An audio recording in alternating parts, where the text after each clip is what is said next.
Zé. Então, gente, meu nome é Emerson, eu sou membro aqui da comunidade Horizonte.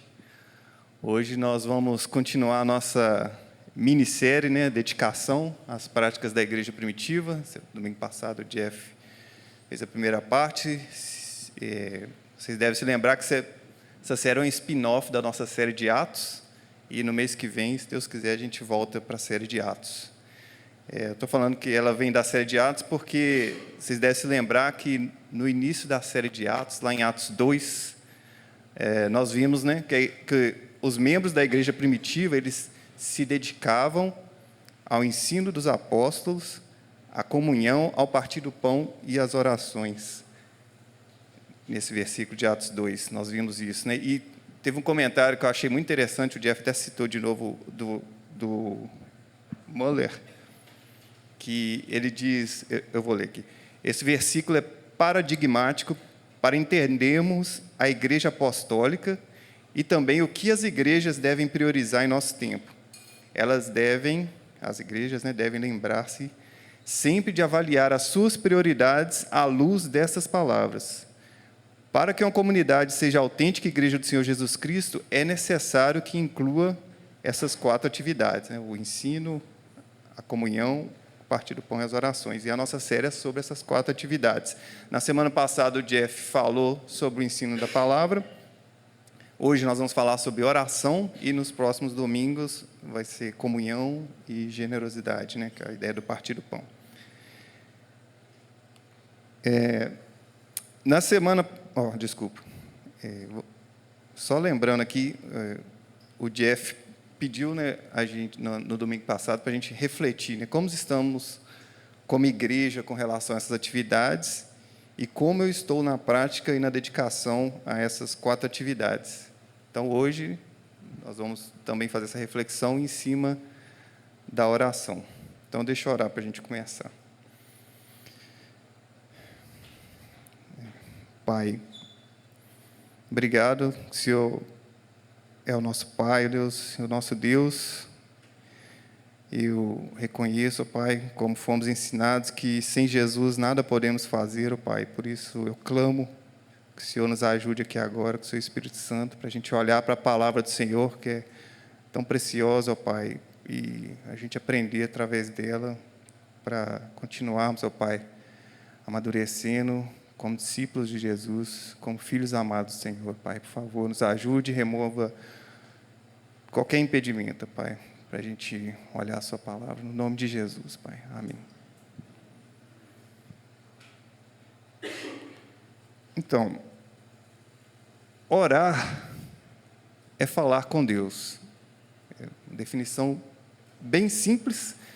Mesmo assim, a oração é um assunto que levanta muitas perguntas e é um assunto muito extenso. Então, hoje, o que a gente vai poder fazer é olhar uma parte do assunto. E se é para olhar só uma parte, nada mais apropriado do que a gente olhar o ensino do nosso Senhor Jesus sobre oração. Sendo assim, nós vamos, então, olhar um texto muito conhecido, que a maioria de nós sabe de cor, e acho que talvez no Brasil inteiro, que é o Pai Nosso, que está em Mateus 5, nós vamos ver. E, nesse ensino, nós vamos explorar algumas dessas verdades sobre oração, sem esgotar o tema, e vamos aproveitar e, para aprofundar em cada parte da oração, nós vamos fazer hiperlinks com outros textos bíblicos, para a gente entender um pouco melhor. Então, vamos ler o texto aqui. Eu falei Mateus 5, gente, desculpa, Mateus 6, 9 a 13, tá? Nós estamos no meio do Sermão do Monte e Jesus lançou esse ensino aqui para os seus discípulos. Eu vou ler. Vocês orem assim: Pai nosso que estás nos céus, santificado seja o teu nome, venha o teu reino, seja feita a tua vontade, assim na terra como no céu. Dá-nos hoje o nosso pão de cada dia. Perdoa as nossas dívidas, assim como perdoamos aos nossos devedores. E não nos deixes cair em tentação, mas livra-nos do mal, porque teu é o reino, o poder e a glória para sempre. Amém. Então, vou começar só com algumas observações do texto, para a gente ir esquentando, e tem 3 curiosidades que eu queria trazer aqui. Primeiro, o teólogo Tim Mack, não preocupe em enxergar os detalhes aqui não, isso aqui é só uma ilustração bem grossa mesmo. Ele diz que a oração do Pai Nosso está no centro do centro do centro do Sermão do Monte. Então, essa figura era para representar isso, mas eu entendo que não dá para ver os detalhes ali. Ele comenta que essa centralização do tema é um padrão de design dos textos hebraicos e que normalmente se usa quando você quer dar destaque para aquele tema. Então, você coloca ele no meio. Ou seja, Jesus estaria querendo dizer, né, que a oração do Pai Nosso deve ser central na vida dos seus seguidores. Então, por isso, dentro do Sermão do Monte, que é principalmente sobre o reino de Deus, né, ensinando sobre o reino de Deus, ele coloca bem no meio o Pai Nosso. Uma segunda curiosidade é que essa oração ela tem 2 blocos de pedidos. Então, o primeiro bloco tem 3 pedidos que são focados em Deus. Então, vocês podem ver ali os pronomes na segunda pessoa do singular, né? Teu, tu. E o segundo bloco, ele tem 4 pedidos que são focados nas nossas necessidades. Então, vocês vão ver ali os pronomes na primeira pessoa do plural, né? Nossas. Ou seja, no total, 7 pedidos. Então, se você já está lendo a Bíblia há algum tempo, você já deve ter notado que 7 é um número especial na Bíblia, né? E normalmente não. A ideia é comunicar a ideia de perfeição, de algo completo, ou, mais precisamente, né, algo que cumpre completamente o propósito para o qual foi designado. E uma terceira curiosidade é que tanto Mateus como Lucas narram esse mesmo ensino da oração do Pai Nosso. Mateus narra no meio do Sermão do Monte. Na narrativa de Lucas, ele aparece um pouquinho depois do Sermão do Monte. E no contexto de Mateus, Jesus estava criticando os fariseus por causa da hipocrisia deles, que eles faziam as coisas para aparecer, né? Então, eles davam esmolas de uma forma para aparecer, eles oravam de uma forma para aparecer, eles jejuavam de uma forma para aparecer, né? Aparecer que eu falo, tipo, vocês queriam ser vistos e reconhecidos como religiosos. E Jesus instrui aqui os discípulos a fazer diferente, ele instrui para eles orarem em secreto, né? E o Pai em secreto os recompensaria. Enquanto Lucas, esse ensino começa com a pergunta de um dos discípulos. Então, vamos dar uma voltinha lá em Lucas 11, só para a gente ver esse detalhe, que é interessante. Eu vou ler, o texto está aqui, se vocês não quiserem abrir. Lucas 11, os primeiros versículos, diz assim: certo dia, Jesus estava orando em determinado lugar. Presta atenção, Jesus estava orando. Então, tendo terminado, um dos seus discípulos lhe disse: Senhor, ensina-nos a orar, como João ensinou os discípulos dele. E aí Jesus lhes disse: quando vocês orarem, digam, Pai nosso que está no céu, e continua. Ou seja, interessante que Jesus tinha acabado de orar, então dá a impressão assim, que o discípulo estava ouvindo Jesus orando e ele notou alguma coisa diferente. Porque os discípulos, naquele momento, eram judeus e eles tinham o hábito de orar, mas alguma coisa diferente chamou a atenção deles. O que será que foi? E aí nós vamos falar daqui a pouco. Eu entendo que foi o fato de Jesus estar se direcionando a Deus como Pai. Talvez tenha sido isso, mas aí isso não está escrito, tá? Isso aí é interpretação. Jesus não negou o pedido dele, né? E ensinou essa oração. Então, é nesse contexto que nós estamos. E uma coisa que a gente já pode aprender aqui é que ensinar a orar faz parte do nosso discipulado. Então, nós, como discípulos e discipuladores, né, precisamos lembrar de incluir a oração no nosso discipulado. E você já deve ter observado na nossa série de Atos que essa marca da igreja, vocês devem ter observado uma marca da igreja primitiva, que o Jeff até comentou do ensino, mas também Outra é que os discípulos tinham essa disposição para dedicar-se à oração, como imitadores de Cristo, né? Então, por exemplo, eu peguei algumas coisas que a gente já passou na série de Atos aqui. Em Atos 2, né, que a gente acabou de ler aqui, a gente vê que eles se dedicavam à oração.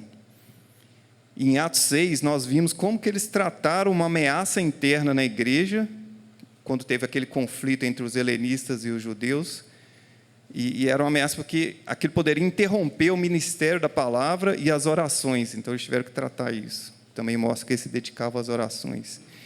E nós vimos depois, em Atos 12, os discípulos orando por Pedro para que ele fosse libertado da prisão. Então, só citando algumas das situações que nós passamos na série de Atos, que mostram os discípulos se dedicando às orações. Então, vamos voltar para Mateus. Vamos lá. Só fazendo um rápido comentário geral, depois nós vamos entrar versículo por versículo, né? Quando Jesus deu esse modelo, eu entendo que não era a intenção dele esgotar o assunto ali com aquele modelo. Por quê? Porque se a gente continua lendo o Novo Testamento, passando pelas cartas, a gente vai vendo mais ensinos sobre as orações, né, para a gente ir aprofundando e desenvolvendo o assunto. Então, mais uma vez, só para ficar claro, nós não vamos esgotar o assunto hoje, vamos ver parcialmente. E então, agora, vamos entrar em cada versículo do Pai Nosso aqui, um por um, e cada passo que a gente der, a gente vai linkar com outros textos da Bíblia, e o objetivo é que a gente possa meditar nesse texto e sair daqui mais incentivados a orar. Só um comentário, eu acho que hoje eu vou falar mais do que eu gostaria, vocês sejam pacientes. Então, se você ficar perdido em qualquer momento, não se preocupe, respire fundo, e vai ter sempre aqui no topo em qual versículo nós estamos. Então, se sentiu perdido, só pensa, nós estamos nessa parte, estamos comentando coisas que vão nos ajudar a aprofundar nessa parte da oração que Jesus orou, tá bom? Essa é a nossa saída aí, em caso de emergência. Então, vamos lá. Então, para começar, vamos prestar atenção na forma como Jesus começa a oração. Deixa eu ler. Quando orarem, orem assim: Pai nosso que estás nos céus, santificado seja o teu nome. Então, eu não consigo expressar o tanto que é impressionante a revelação de que o Deus que criou o universo é o nosso Pai. Jesus chamar Deus de Pai é uma coisa. Quer dizer, não é pouca coisa também, porque revela muito sobre a identidade de Jesus. Mas quando Ele nos ensina a nos dirigir a Deus como Pai, isso é muito mais impressionante. Porque isso revela também uma coisa sobre a nossa identidade agora, que agora nós somos filhos amados de Deus. Então, o primeiro destaque que eu queria dar hoje para esse ensino não é o que você está pensando ainda. Esse vai ser o segundo destaque. O primeiro destaque que eu queria dar é a centralidade da cruz de Cristo no ato de orar. O segundo vai ser esse que você está pensando. Espera aí, calma aí, deixa eu explicar. Eu estou falando da centralidade de Cristo porque a nova identidade de filhos amados de Deus custou muito caro. E quem pagou o preço foi Jesus.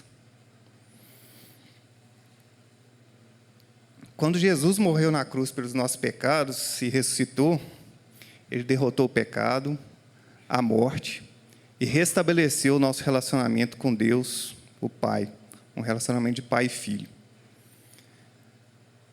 Acredita em mim não, olha a Bíblia. João 1 diz: Jesus veio para o que era o seu, mas os seus não o receberam. Contudo, aos que o receberam, aos que creram em seu nome, deu-lhes o direito de se tornarem filhos de Deus. Efésios 2. Mas agora em Cristo, vocês que estavam longe foram aproximados, mediante o sangue de Cristo. Ele veio e anunciou paz a vocês que estavam longe e paz aos que estavam perto, pois por meio dele, tanto nós como vocês, temos acesso ao Pai por um só Espírito. Então, Jesus conquistou acesso ao Pai. Gálatas 4. Mas quando chegou a plenitude do tempo, Deus enviou o seu Filho, nascido de mulher, nascido debaixo da lei, a fim de redimir os que estavam sob a lei, para que recebêssemos a adoção de filhos. E porque vocês são filhos, Deus enviou o Espírito do seu Filho aos seus corações, o qual clama: Abba, Pai.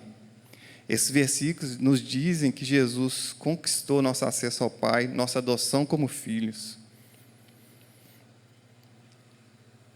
E agora sim, o segundo destaque, é o que você estava pensando, é o relacionamento entre pai e filho que Jesus está revelando na oração dele, não só na oração dele, em outros lugares também. Então, não tem como separar as duas coisas, a centralidade da cruz de Cristo e o nosso novo relacionamento com o Pai. A oração é essa conversa de nós, filhos, com o nosso Pai, o Deus Criador do Universo. Mas que diferença faz saber disso e orar como filhos?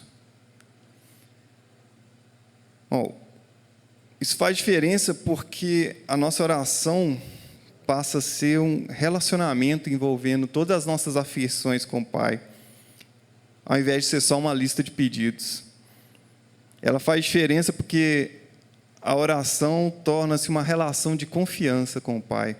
Nós sabemos que nós podemos nos aproximar como estamos, honestos, sinceros, sem tentar ocultar as nossas falhas de Deus.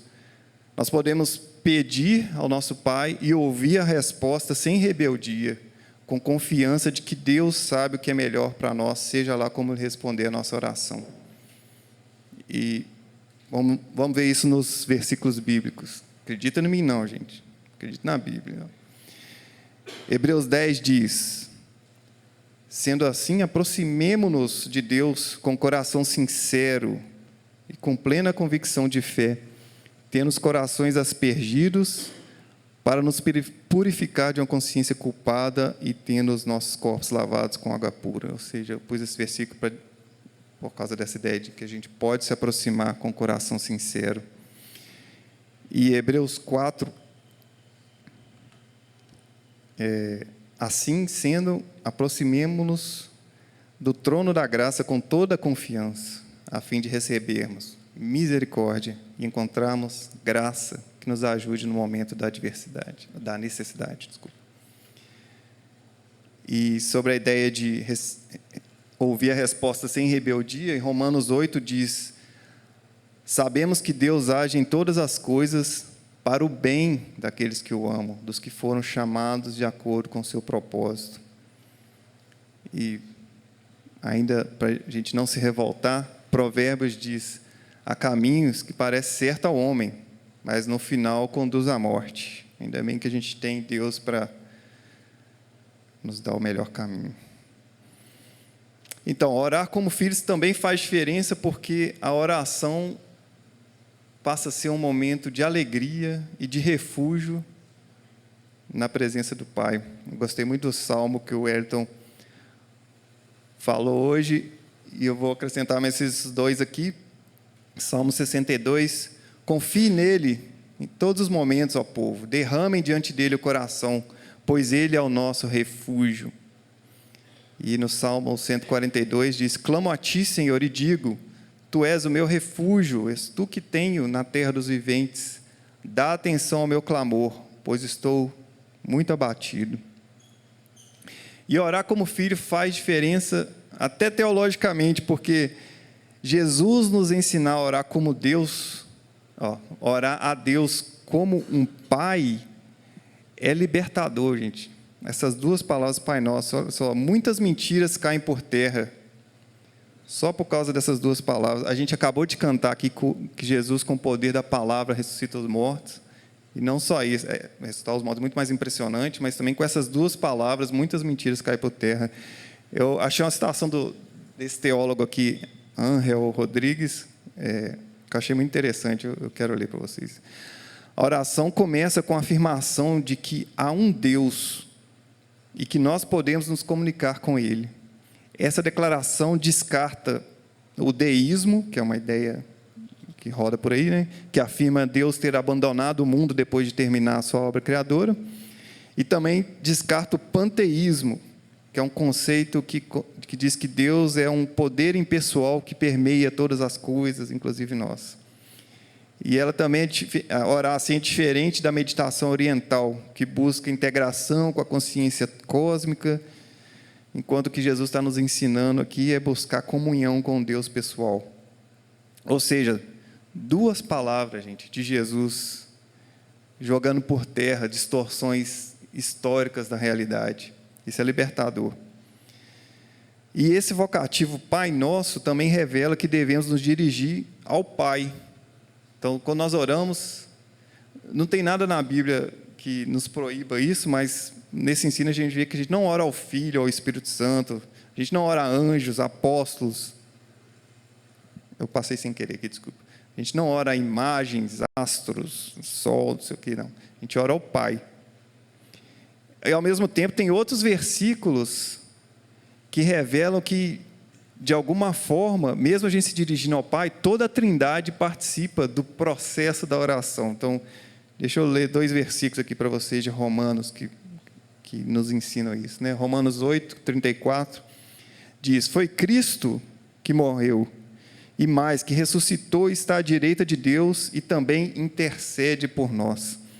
E Romanos 8, 26, 27 diz: da mesma forma o Espírito nos ajuda em nossa fraqueza, pois não sabemos como orar, mas o próprio Espírito intercede por nós com gemidos inexprimíveis.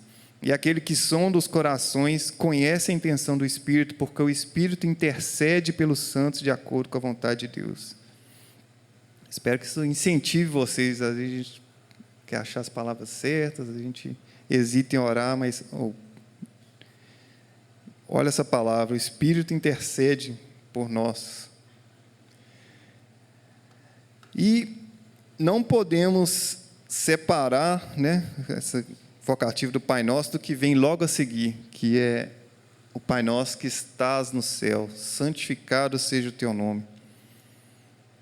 Quando Jesus diz isso, Ele está nos ajudando, né, a reconhecer a santidade de Deus. Então é a nossa deixa para expressar em oração o nosso desejo de exaltar a Deus e as nossas afeições para com Deus. Nós nos posicionamos submissos, em submissão e dependência com tranquilidade, porque Deus é Pai, Ele é poderoso, Ele é santo e Ele é bom. E, para terminar essa parte, reparem que o Pai, Ele é nosso, Ele não é o Pai meu, Ele é o Pai nosso. Ou seja, se Ele é nosso, então tem muitos filhos. Então, nós temos os nossos irmãos na fé, e a gente vê que Jesus, só com essa palavrinha, nosso, Ele está nos provocando a pensar como família da fé. Mas esse é assunto para os próximos domingos. Nós vamos falar de comunhão. Enfim, só para resumir esse ponto, eu destacaria, né? Quanto mais entendermos a centralidade da cruz de Cristo e a nossa adoção em Cristo, vendo Deus como Pai, mais seremos motivados a nos dedicar à oração. Nós ficamos muito tempo nesse primeiro ponto, mas fica tranquilo, os outros são menores. Tá? Vamos passar adiante, então. Jesus continua a nos ensinar a orar, dizendo: venha o teu reino. Então, como eu falei no início, né, na narrativa de Mateus, Jesus está ensinando a orar no meio do Sermão do Monte. E o principal assunto do Sermão do Monte é o reino de Deus. As características do reino de Deus que Jesus apresenta para nós, elas são desejáveis, agradáveis. Quando a gente lê, se sente o coração queimando. Quem não gostaria de viver a realidade que Jesus apresenta quando Ele fala do reino de Deus? Ele fala de consolo, justiça, misericórdia, ver a Deus, ser chamado filho de Deus, amor ao próximo, um reino sem homicídios, sem adultério, sem vingança, onde o sim é sim e o não é não, não há hipocrisia nem ansiedade, além da melhor parte do reino, que é a presença e o governo do nosso Senhor Jesus. Então, depois você lê com calma Mateus 5 em diante, o Sermão do Monte, e se esse reino parecer atraente para você, então vamos orar como Jesus ensina, para que este reino se complete logo. Ele já começou, mas ele não está completo. O teólogo Augusto Nicodemos, ele tem um livro muito legal, se você quiser ler, chama O que a Bíblia fala sobre oração. Ele fez esse comentário que eu vou ler aqui para a gente.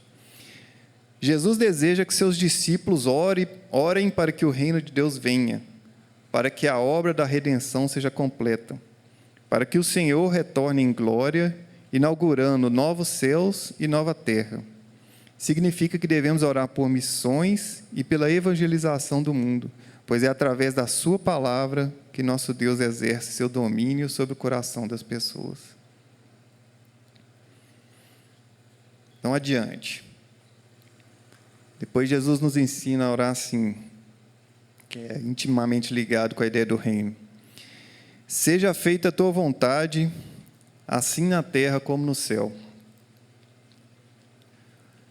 Eu entendo que o convite que Jesus está fazendo aqui para a gente é para alinharmos a nossa vontade com a vontade de Deus.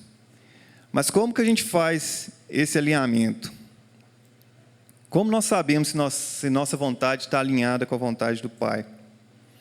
Então, primeiramente, antes de mais nada, nós temos a palavra de Deus que nos ajuda a ter entendimento e refletir sobre isso e concluir algumas coisas.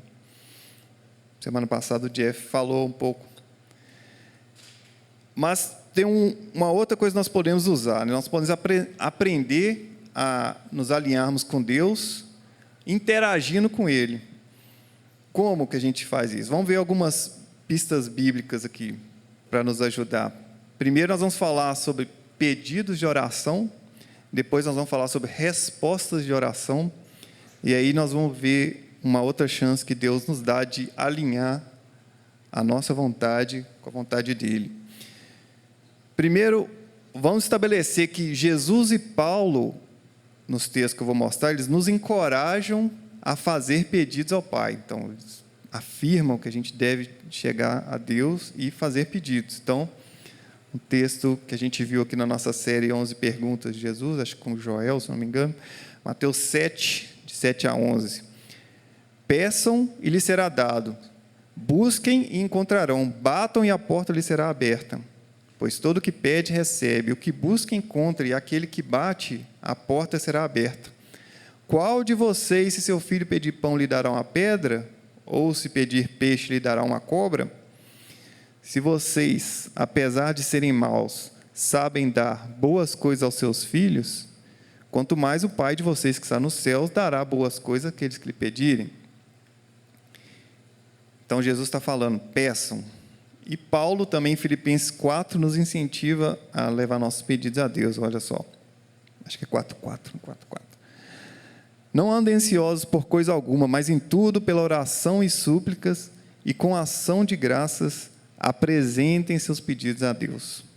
Então, só estou mostrando, Jesus e Paulo estão dizendo, sim, façam pedidos a Deus. Jesus ainda argumenta, usa como argumento, nos lembrando que Deus é Pai. Agora, em contrapartida, não no sentido totalmente ao contrário, mas Tiago nos diz que há motivos errados para os pedidos. Só Tiago 4, ele diz, vocês não têm porque não pedem. Quando pedem, não recebem, pois pedem por motivos errados, para gastar em seus prazeres. Ou seja, ele está falando desse desalinhamento com Deus. Em outro texto, Jesus acrescenta algo interessante, ele fala sobre pedir em nome de Jesus. Ele diz, até agora vocês não pediram nada em meu nome, ele está falando com os discípulos isso. Peçam e receberão, para que a alegria de vocês seja completa. Então, eu estou mostrando esses versículos, né? Ordens para pedirmos, comentários sobre esse desalinhamento que às vezes a gente pede por motivos errados, Jesus fala para pedir no nome dele. Mas repare que está surgindo aqui uma tensão, né, entre a vontade de Deus e os nossos pedidos. E aquele mesmo teólogo, o Ángel Rodrigues, ele tentou resolver isso da seguinte forma, achei interessante também. Através da resposta de oração, que nunca nos vem exatamente como desejamos, o Senhor revela que mesmo no diálogo conosco, Ele permanece soberano. O modo bíblico de resolver o suposto conflito de vontades na experiência da oração é a rendição do ser humano à vontade de Deus. A oração de fé caracteriza-se não apenas pela firme convicção de que Deus sempre nos ouve, mas também pela igualmente importante convicção de que sua vontade sempre busca o nosso bem. Reparem essas verdades que está lembrando aqui, que a gente vê em vários lugares da Bíblia. Deus sempre nos ouve e Ele sempre busca o nosso bem. Ou seja, nesse diálogo com Deus, né, que nós oramos com pedidos e depois esperamos e recebemos a resposta, nós aprendemos sobre nosso Pai que está nos céus. Alguns teólogos já se arriscaram a dizer que há 3 respostas possíveis aos nossos pedidos e que nós devemos ficar atentos, esperando e considerando essas 3 possíveis respostas, que são sim, não e ainda não. Então, vamos ver alguns casos na Bíblia. Eu não pus os textos todos, eu só vou citar aqui, tá? Depois vocês podem ler em casa, se vocês quiserem. Algumas respostas de sim, que nós vimos na Bíblia, são muitas. Isaac orou para que a sua esposa engravidasse, ela era estéril. Ana, que também era estéril, orou para ele engravidar. E Zacarias também orou pela sua esposa para engravidar. E Deus respondeu sim, e nasceram Isaú e Jacó, depois Samuel, depois João Batista, por causa dessas orações. E a gente já comentou aqui em Atos 12, pus aqui não, em Atos 12, eu fiz um corte aqui, tá? Versículos 5 e 17, não vou ler o texto todo não, que é grande. A gente viu aqui na série de Atos, a oração da igreja por Pedro. Eu vou ler uns pedacinhos aqui. Pedro, então, ficou detido na prisão, mas a igreja orava intensamente a Deus por ele. E como que Deus respondeu? Então, ele descreveu como o Senhor o havia tirado da prisão. Deus respondeu sim e libertou Pedro da prisão. E em Tiago 5, Tiago comenta para nós, lembra a história de Elias. Elias era humano como nós, diz ele. Ele orou fervorosamente para que não chovesse, e não choveu. Não choveu sobre a terra 3 anos e meio. Orou outra vez e o céu enviou chuva e a terra produziu seus frutos. Ou seja, até Deus respondeu sim para Elias. Mas nós também vemos, às vezes, Deus dizendo não. Então, aqui eu tenho 2 exemplos. Um é de Paulo, em 2 Coríntios 12.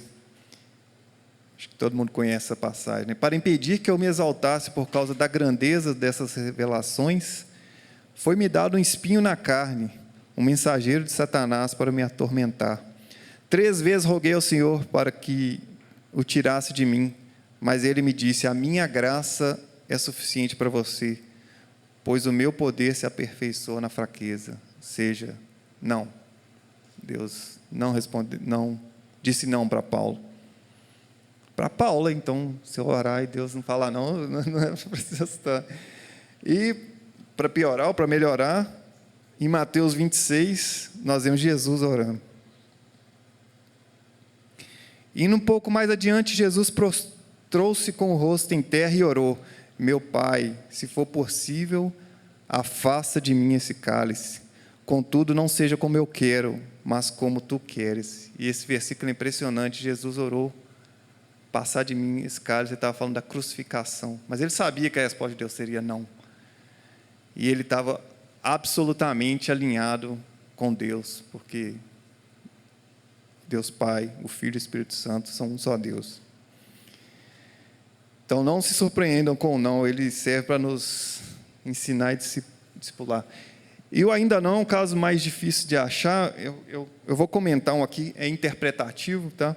Em Atos 16, nós vamos chegar lá na nossa série, se Deus quiser. Vou ler aqui Atos 16, 6 e 7.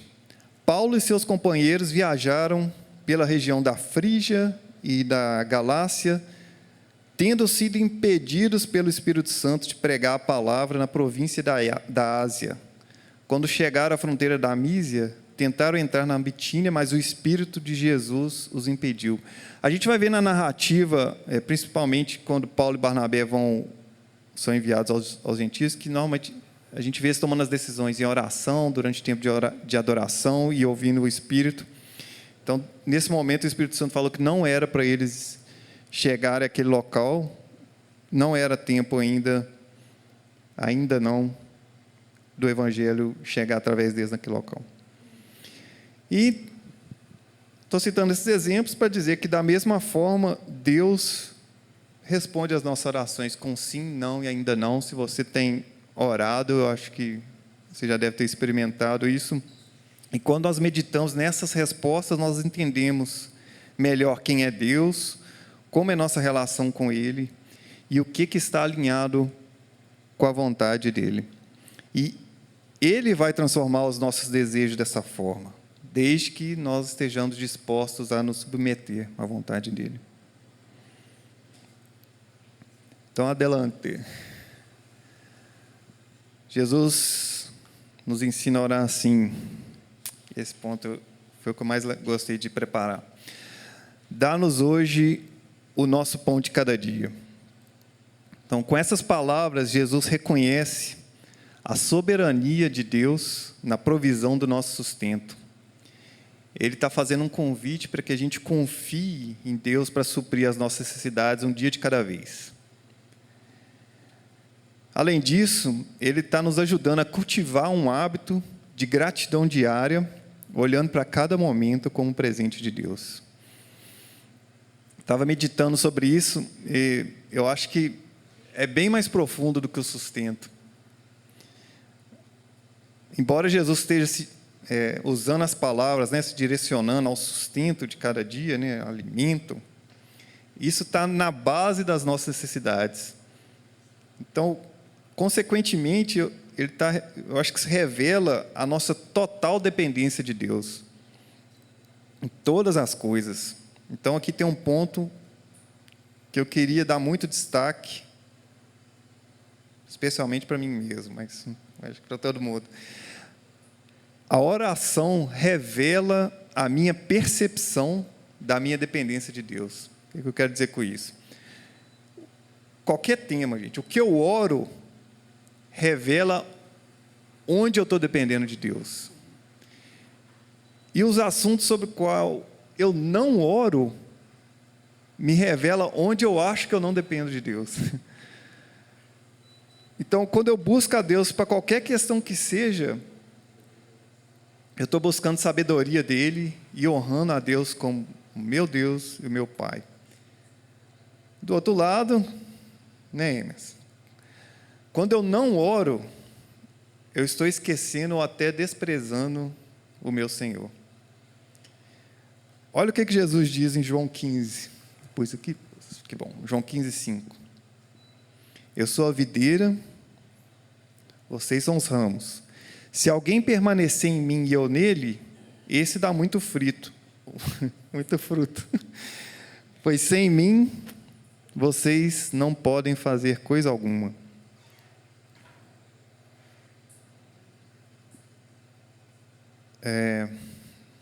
A gente precisa reconhecer que sem Jesus, nada podemos fazer. Então, se nós não orarmos, nada podemos fazer. Ou seja, nós devíamos orar por tudo, por todos os temas. E com isso eu queria nos incentivar especialmente a orar pela nossa igreja continuamente, pois sem Jesus nada podemos fazer. Se nós queremos ir adiante, nós precisamos todos orar pela nossa igreja. Porque a oração revela a nossa dependência de Deus. Todos nós, aqui nessa sala, e quem não veio também, só porque não veio, não se exime da responsabilidade, não. Todos nós somos responsáveis por orar pela comunidade Horizonte. Então, adiante. Na próxima parte, Jesus nos ensina o seguinte, a orar assim: perdoa as nossas dívidas, assim como perdoamos aos nossos devedores. Com essas palavras, Jesus está reconhecendo pelo menos duas coisas. Primeiro, que o perdão está no centro do Evangelho. Ele está assumindo que perdoamos os nossos devedores, já que nós somos filhos, orando ao Pai que nos perdoou. E segundo, ele reconhece que nós precisamos de pedir perdão continuamente, porque somos pecadores e ainda pecamos, infelizmente. Quanto mais entendermos que somos mais pecadores do que imaginamos e que somos completamente perdoados porque a graça de Deus é maior do que imaginamos, mais seremos capacitados a perdoar os outros. Em Mateus 18,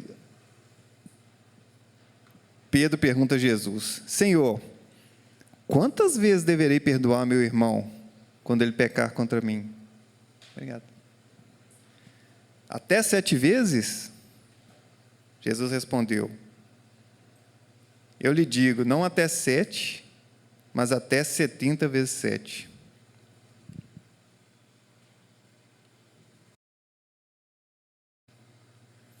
Jesus, essa é uma citação do teólogo Tim Mack, Jesus está criando uma cultura onde o perdoado se torna agente de perdão para os outros.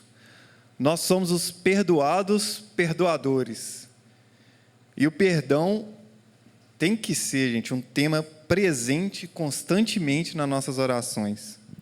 Tanto confessando nossos pecados para Deus, quanto pedindo ajuda para perdoarmos os outros. Vocês lembram do livro Vermelho, do Bonhoeffer? Ele escreveu assim: uma comunhão cristã vive e existe pela intercessão de seus membros uns pelos outros, ou ela entra em colapso. Não posso mais condenar ou odiar o irmão por quem oro, não importa quantos problemas ele me cause. O seu rosto, que até então pode ter sido estranho e intolerável para mim, é transformado durante a intercessão no semblante de um irmão por quem Cristo morreu, o rosto de um pecador perdoado, como eu. Então, adiante. Finalmente, Jesus nos ensina a orar assim: não nos deixe cair em tentação, mas livra-nos do mal. Jesus reconhece, Ele sabe, gente, nós vivemos no meio de tentações e que nós somos fracos, nós precisamos de ajuda para resistir à tentação, nós falhamos, e ainda temos que lidar com o maligno, com suas setas inflamadas, como Paulo diz lá em Efésios 6. Então não é à toa que Jesus, orando pelos discípulos dele, pouco antes de ser preso, ele orou assim: eu não rogo que os tires do mundo, mas que os proteja do maligno. João 17. Ele está ciente da nossa situação, por isso que ele nos instrui a orar assim, pedir ajuda. Essa palavra tentação, eu não sei grego não, tá? Mas segundo o teólogo Tim Mack aqui, ela no grego é periasmos, e ela mais precisamente é um teste que é projetado para revelar a verdade.